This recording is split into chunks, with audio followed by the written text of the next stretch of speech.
Quand on exerce le pouvoir d'État, en effet, on ne fait exception de personne et l'on ne choisit pas ses adversaires.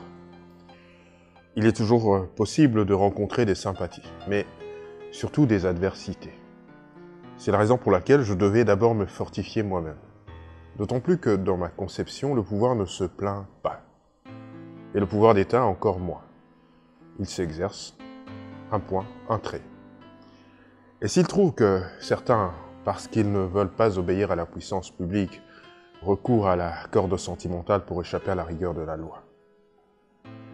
À cela, il vaut mieux rappeler leur propre turpitude que désacraliser l'État.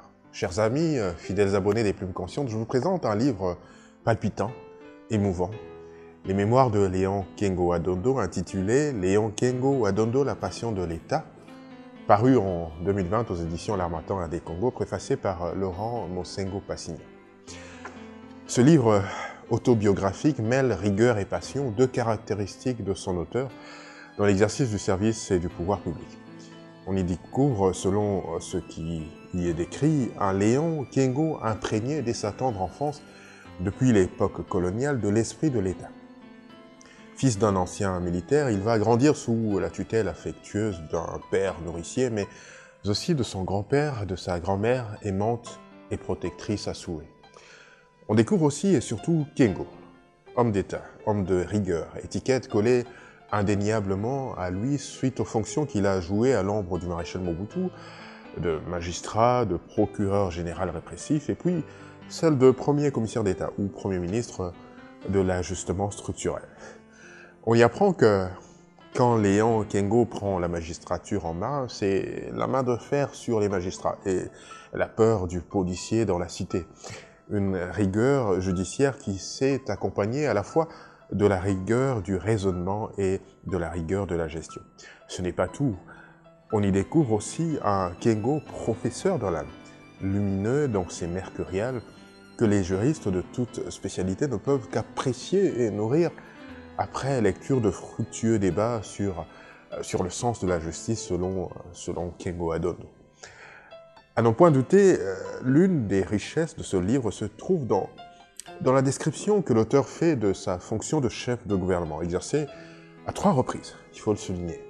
De quoi faire rêver, n'est-ce pas? Il se présente comme celui qui campe sur son image emblématique de la rigueur dans la gestion des affaires publiques.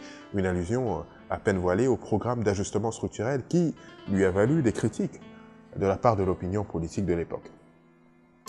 Que dire alors de la définition qu'il donne de l'État, de sa compréhension de l'autorité et du prestige de l'État, de son obsession à réconcilier l'État et le peuple? Selon lui, le serviteur de l'État ne peut être seulement un militant zélé en quête de privilèges personnels. Il ne peut être plié à la chanson et à la danse du militant. Sur ce point, ça c'est moi qui le dis, on a du travail à faire. À titre personnel, je dois avouer que c'est avec beaucoup d'émotion que j'ai lu ce livre qui m'a permis de découvrir un pan, mieux des pans de l'histoire du Zaïre, RDC aujourd'hui, et d'entrer dans les méandres parfois insoupçonnés de la vie politique. Ai-je dit histoire? Vous avez entendu histoire? Oui, il y a dans ce livre un pan de l'histoire de la République démocratique du Congo, et pas seulement les mémoires d'un de ses principaux acteurs. Il y a aussi l'histoire d'un homme qui dit avoir tout eu de l'État et avoir tout donné à l'État. Au-delà des critiques que l'on peut formuler à l'auteur et à ses mémoires, à tort ou à raison, à mon sens, ce livre doit être lu par les jeunes pour changer leur regard sur la politique, pour corriger ce qu'il y a à corriger et pour susciter des leaders capables de présider aux destinées de ce pays avec la même passion. Et pourquoi pas avec plus de passion que l'auteur. Quelqu'un a dit un jour, un vieillard qui meurt en Afrique, c'est une bibliothèque qui brûle. Les mémoires de Kengo sont l'exception à cette règle, car par ce livre, il déroge à la rareté des témoignages écrits par l'un ou l'autre des grands acteurs de la vie nationale. Il nous lègue une ressource unique et lumineuse quand on sait qu'il a vécu pleinement l'État congolais. Ce livre, je vous invite à le lire vous-même sans a priori, sans préjugés. Vous vous ferez alors votre propre image de l'homme, mieux, votre propre image de la RDC et des défis immenses qui se présentent à elle.